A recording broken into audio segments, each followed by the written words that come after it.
శివ పార్వతులేమో ఈ దంపతులనిపించాలి, ప్రతి సంసారంలోనూ మా కథలే వినిపించాలి.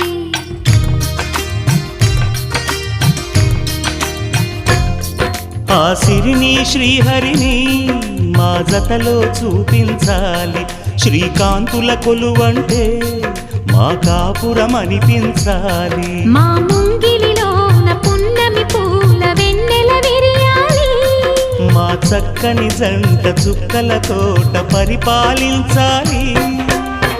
కలలో ఇలలో ఏ కన్నెకి ఇలాంటి పతి రాడనిపించే వరుణ్ణే వరముగ ఇవ్వండి, కని విని ఎరుగని వేడుకతో వివాహం జరిపించండి.